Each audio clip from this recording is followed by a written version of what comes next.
Sam, I have a question from a couple of our audience members today, and we'll let Raylan Coyle ask it, and I know Carla has pretty much the same question, and what is that?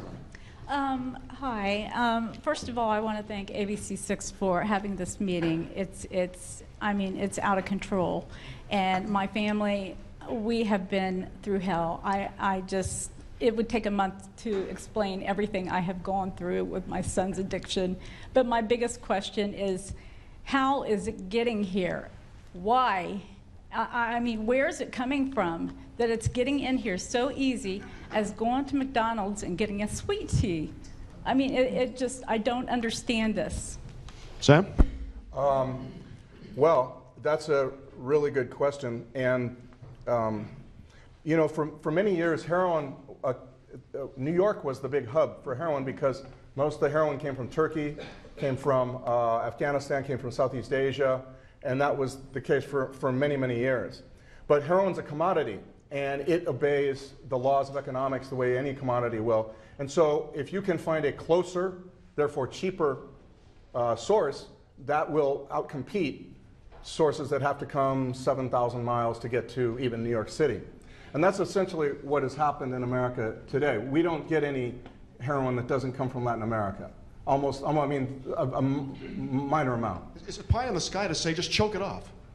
Well, I mean, you have commerce at the border too. A lot of the commerce that we rely on as a country goes through that southwest border too. And I mean, people have been talking about choking off the drugs without choking off commerce. I'm not sure that's happened. But what has happened here in Columbus in particular is that you have essentially, I'll talk about the source that I know best, which is this one town in Mexico. A town in Mexico which is about the size of some of your suburbs around here. Chillicothe, I think, is about the same. Portsmouth is about the same size as this town. And it produces not only lots of heroin, but lots of guys to come sell it. And again, I'm saying Columbus was a hub for these guys back in 1998. Never had heroin before, and now you've got a heroin court. You know, so you can see the effects of all this. But most of the heroin comes from Mexico. A good amount still comes from Colombia, and it gets in. The guys that I'm writing about smuggle it in very small amounts. They're very much like a corporation. They're very much like a fast food, a corporate Domino's, Subway sandwiches, and they smuggle it. They use a lot of kind of corporate approaches, and one of them is just-in-time supply. They don't. The police here, I believe, will tell you with great detail that they can bust these guys, and the most that they'll ever catch them with is a few grams, which is really not a lot. No kilo to 5 kilo, 10 kilo. That doesn't happen. So you're talking about supplying that's happening weekly in the amount that you could carry in a purse or in a backpack or that kind of thing. And so that is a very, very difficult traffic to stop. You know? We're back to the audience with another question. Thank you for joining us. Please tell us your name and what is your question? My name is Kevin Wilds, and I just want to ask a question. I have a concern about a good friend of mine, and I've noticed changes in their behavior and just characteristics. What's the best way for me as a friend, and this is a longtime friend, and they struggled with addiction in the past. What's the best way for me to approach them without sounding judgmental and condescending to try to get them some help? Orman? Well, that's a great question. Well, first of all, I think if you suspect that your friend has either a heroin or an opiate addiction, what you and he needs to know is that this is a life-threatening condition. So I think that there is a general hesitation among all of us who have family members and friends not to confront. That's just the way most of us operate. But as a friend, if you see signs that would suggest to you that you have a friend that's struggling with any addiction, but specifically with a heroin and opiate addiction, I think you have an obligation, a moral obligation, to make sure that you confront your friend and that you provide him with some options from the standpoint of where he can seek help. Well, as we just heard from Sam Quinones a moment ago, you've seen the scope of the problem here in terms of choking off the supply and the sort of a hydra that they're dealing with.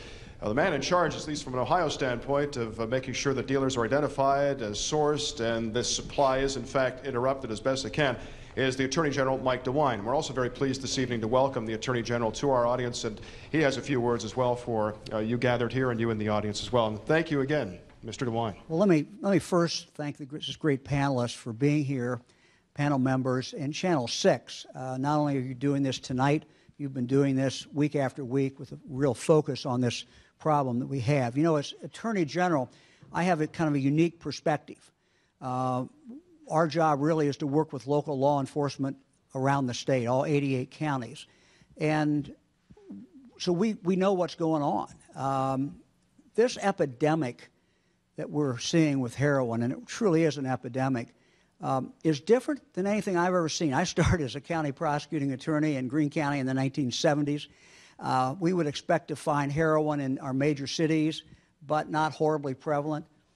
Today, it's in every county. It's in all 88 counties. It's as likely to be in a rural county and sometimes more likely than it is in a city. And our suburbs are certainly not exempt.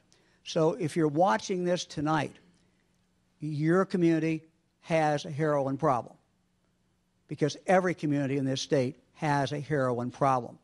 And I think the first thing we have to do, and we've made some real progress in this area, but I think the first thing we have to do is to admit we have a problem. And that's the first step towards any kind of making a comeback. My job as Attorney General, we work from the law enforcement side.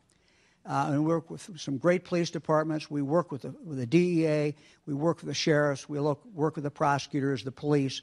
And they're doing a good job. But it is abundantly clear, I think, to anyone in law enforcement that we're not going to arrest our way out of this problem. That we have not only a supply problem, we have a demand problem. As I look at this group here tonight, I see a lot of familiar faces. I've held 12 town hall meetings around the state where we've had expert panelists, but frankly, many times the most gripping comments came from people who are out in the audience, and I see a number of them. Treatment is important. We talk about treatment. Law enforcement is vital. But the third thing, frankly, I think is the most important, and that is prevention and education. Governor Kasich is right. We have some communities that are really fighting back and really making some progress. How are they doing it? Well, quite frankly, they're doing it usually in local grassroots groups that are led by some of the people who I see in the audience tonight. People who have lost a child, people who have lost a brother, a sister, someone in their family, and they've taken that sorrow, they've taken that anguish. The worst thing in the world is to lose a child, and they've taken that and put it towards trying to fight back and making sure no other family suffers the same thing.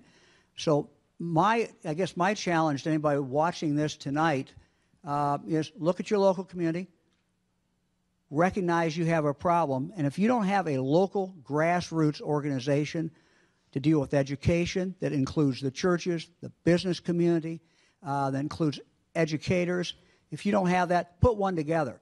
And if you have any questions about how to put that together, we have some very passionate individuals in our office, led by Jennifer Bittinger, who I hired about 2.5 years ago. Their sole job is to reach out to local grassroots people, not law enforcement, not from a law enforcement point of view, but to reach out to that local community and help them develop their plan for their local community, because every community is different. Thank you, Mr. Attorney General. Those are some great comments, and we're going to hear from some of those grassroots organizations later in the program. I want to get back to our audience here for another follow-up question. Please tell us who you are and what is your question? I'm Robin Mallory. I'm with Fairfield County. And my question is, how are we educating the court systems on treatment opportunities for offenders, for addicts? I have a 27-year-old son who is an addict and desperately needs treatment, but there doesn't seem to be education for the court systems to know what's out there. Andre, what do you have available, and what resources do you need that you don't have?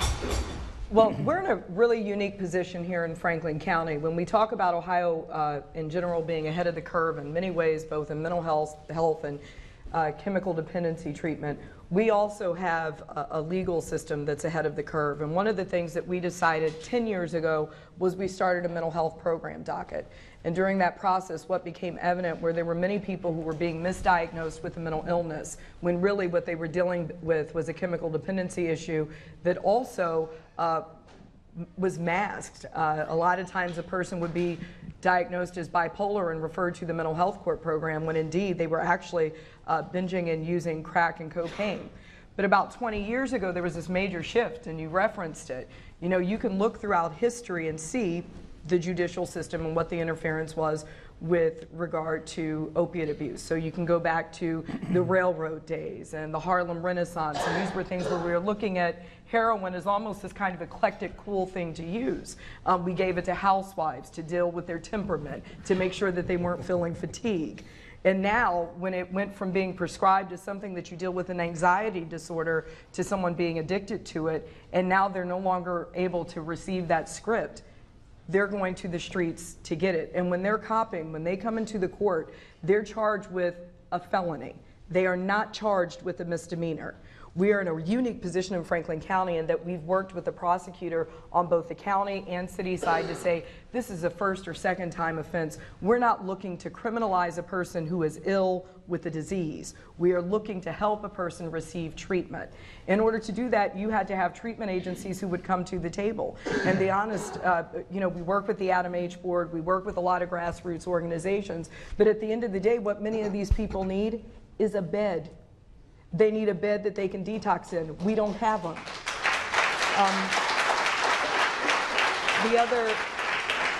The other piece that we look at that I get frustrated with often is we treat this like a moral issue.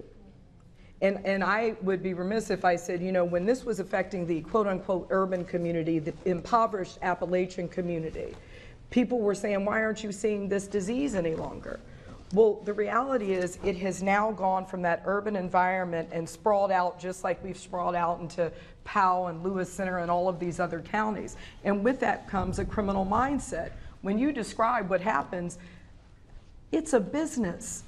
And it's a business that needs a really good client that I can profile. Somebody that I can look at and say, they're more connected to social media than they are their parent. I am an opportunist. I'm coming after you. And better yet, I'm going to deliver it to your house. I'll make sure to wait until your parents leave.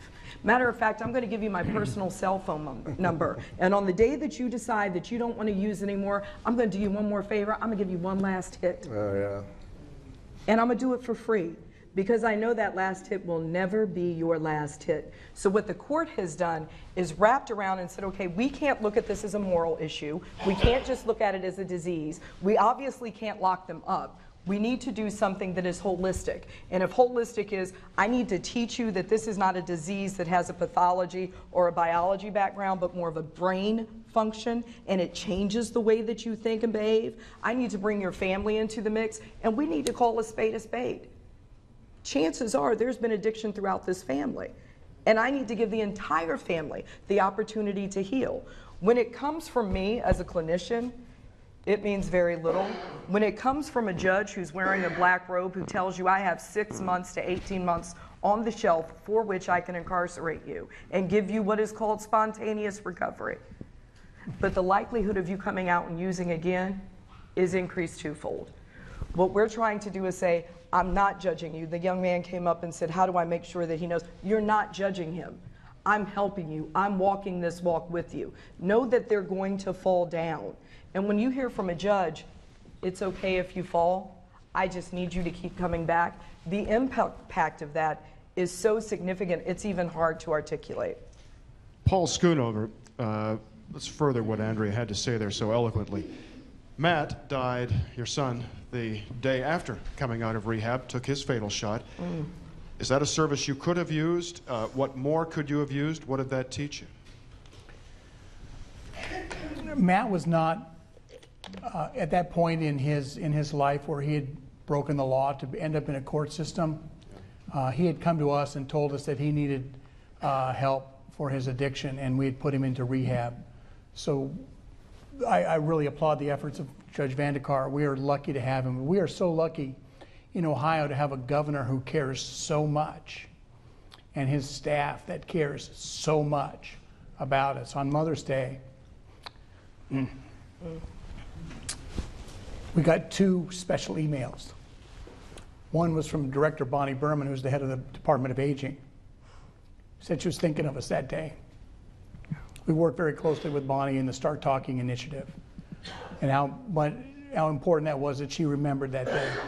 That evening, I also got an email from First Lady Karen Kasich with the same sentiments. How many states have people at the First Lady of the state and the Director of the Department of Aging who would take the time to acknowledge us in our time of loss?